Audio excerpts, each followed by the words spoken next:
Era un mulato porque su padre fue un afromexicano y su madre era una indígena, así que siempre se enfrentó a la discriminación. Se incorporó a la insurgencia desde 1810 y luchó al lado de José María Morelos. Después de la independencia, la gran mayoría de la gente lo admiraba, lo quería y muchos estaban dispuestos a dar su vida por él. Los exrealistas con los que se había aliado envidiaban su popularidad y acabaron fusilándolo. Amigas y amigos, bienvenidos a los hechos de la historia. Esto es la presidencia de Vicente Guerrero.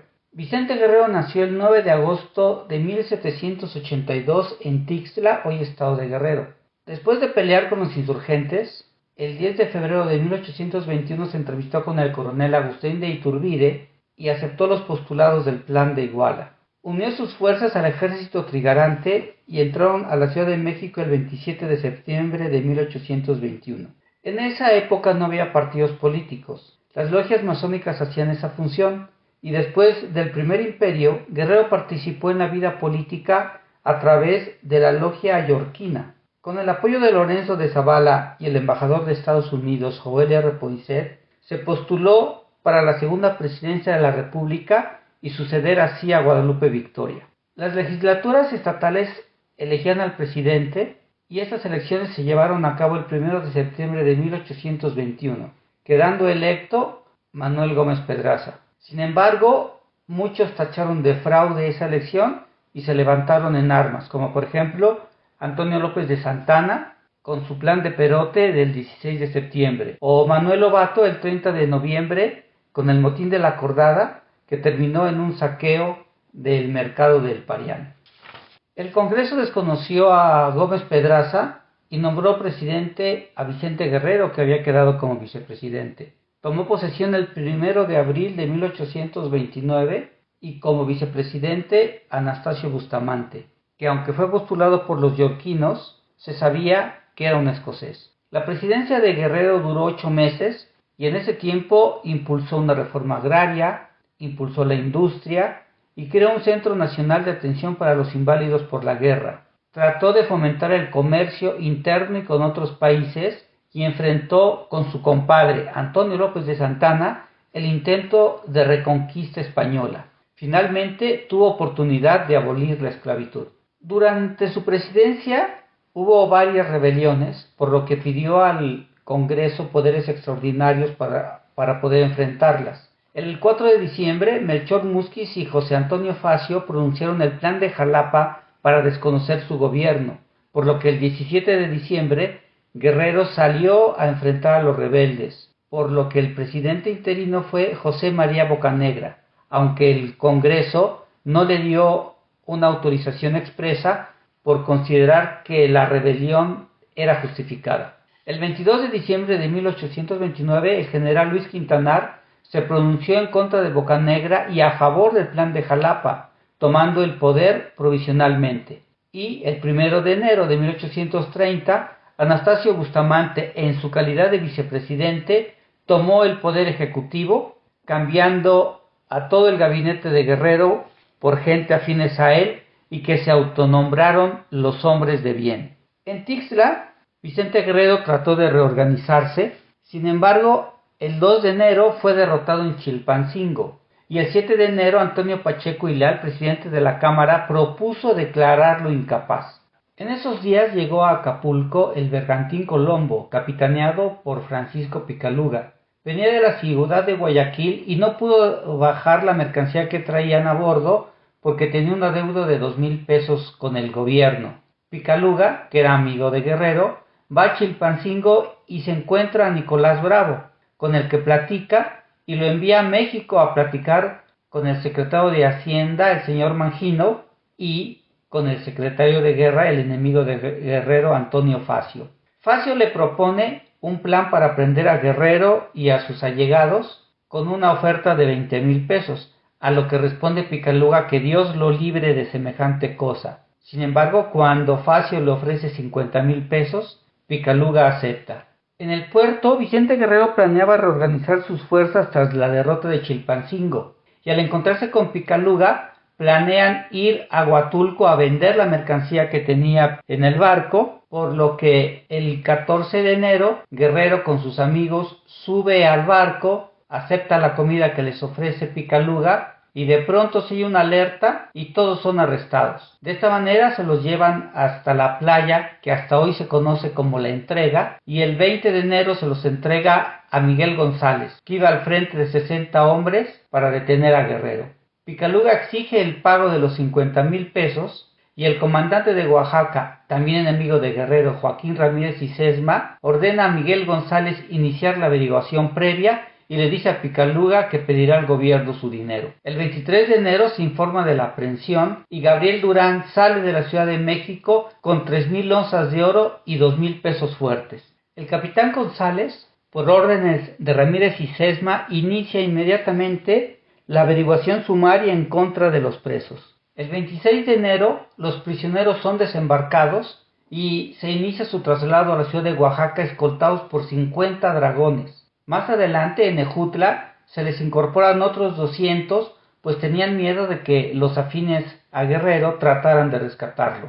De esta manera, llegan el 1 de febrero a la ciudad de Oaxaca y son recluidos en el convento de Santo Domingo. Se le fincan a Vicente Guerrero los cargos por haber iniciado, según el fiscal, el motín de la Acordada, por haberse puesto en rebelión, por haber arrestado a los oficiales de Miguel Armijo, por violar la capitulación que se le proponía, se le acusa de rebeldía, de haber despreciado la oferta de exilio que le había ofrecido Anastasio Bustamante para que se fuera del país y por combatir sus mismas fuerzas. El 31 de enero se informa a los miembros de la Cámara la aprehensión de Vicente Guerrero. A los cargos se les añade el agravante de engañar a la población ostentándose como presidente de la República. De esta manera, el 5 de febrero sustituyen al fiscal que había iniciado el proceso por Nicolás Condele y el capitán Juan Ricoy.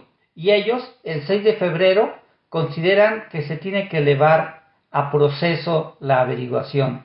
Así, el 7 de febrero inicia el procedimiento de la confesión con cargo, donde se le enseñan a Vicente Guerrero algunos documentos que había enviado a sus correligionarios y de esta manera lo acusan de incitar a la rebelión.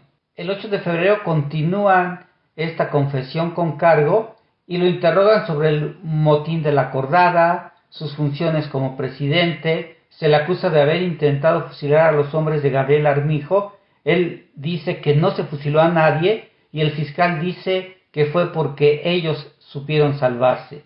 Y un cargo más son los tratos con Lorenzo de Zavala y el embajador Poinsett, acusándolo de intentar vender Texas. Sin embargo, todos los involucrados en el proceso sabían que el anterior vicepresidente Anastasio Bustamante, ahora presidente de la República, ya había decidido que se despusiera de la vida de Vicente Guerrero, eso sí, apegándose estrictamente a las leyes, que fueron manipuladas para poder darle la sentencia de muerte que desde un inicio se había planeado para él. El 9 de febrero, el fiscal Condele estimó que, dadas las actuaciones, se podía ya pasar el proceso a un consejo de guerra. Pide la autorización al comandante de Oaxaca, el enemigo de Guerrero, Ramírez y Sesma, quien lo aprueba de inmediato para así el 10 de febrero iniciar el consejo de guerra contra Vicente Guerrero.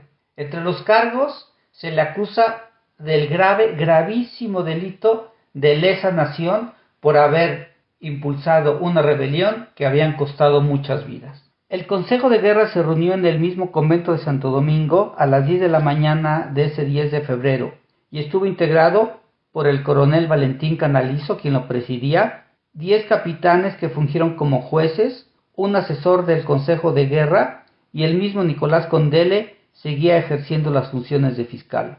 La defensa estaba muy mal preparada y aparte por la premura, no tuvo oportunidad de prepararla, por lo que únicamente argumentó que el acusado era un desdichado y miserable hombre inepto, incapaz e imbécil, por lo que no tenía capacidad moral, por lo que no podía ser responsable de sus actos. Esta defensa era acorde a lo que ya el Congreso había dictaminado, declarar a Vicente Guerrero como un incapaz para poder ejercer la presidencia. El consejo empezó a deliberar y citó a Vicente Guerrero, quien ya no se quiso presentar ante el consejo, pues se dio cuenta y declaró que no tenía ningún caso presentarse ante ellos. El consejo ese mismo día deliberó y declaró culpable del delito grave, gravísimo de lesa nación, y la condena fue la muerte por fusilamiento. El 11 de febrero llegaron frente a Guerrero, hicieron que se hincara para escuchar la condena, que él ya la sabía de antemano, e hincado se le declaró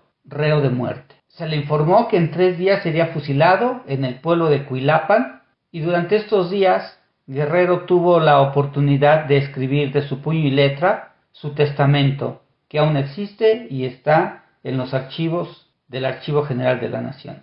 El 14 de febrero se ejecutó la sentencia en el costado del curato del pueblo de Cuilapan. La ejecución fue dirigida por el mismo Miguel González y el fiscal Condele. Pretendían cubrir las formas legales, así que se publicó el bando para estos casos y la sentencia se le leyó otra vez a Guerrero, puesto de rodillas. Momentos antes de ser fusilado, una vez más dio muestras de valor. Dijo a los soldados que estaban prestos a ejecutarlo que él siempre había servido a la causa de la patria y les encomendó que ante todo cuidaran la defensa de la independencia. Vicente Guerrero se vendó los ojos por sí mismo y se sentó. Inmediatamente el antiguo insurgente fue pasado por las armas. Su cuerpo fue enterrado en la iglesia del curato de ese lugar. Unos días antes de la ejecución, el comandante de Veracruz, Pedro Landero, había escrito a Anastasio Bustamante una carta pidiéndole clemencia para Guerrero. La esposa del mismo general, Guadalupe Hernández, buscó a Antonio López de Santana, quien era su compadre, para que intercediera por la vida de Guerrero. La traición que le costó la vida a Guerrero fue conocida más allá de la República Mexicana. La República de Centroamérica dio la orden de ejecutar a Picaluga y su tripulación y hundir el Colombo. El Consejo del Almirantazgo de Génova lo condenó a muerte y a indemnizar a la familia de Guerrero. La sentencia no se ejecutó porque Picaluga nunca apareció. Los oficiales que participaron en el proceso en contra de Guerrero fueron ascendidos de grado por el gobierno de Bustamante. Tras su caída, el 13 de agosto de 1832, se les suprimió el grado y se declaró que no podían pertenecer al ejército. Sin embargo, Anastasio Bustamante ocupó la presidencia en otras 2 ocasiones. Yo soy Manuel Palomino y esto fue Los Hechos de la Historia.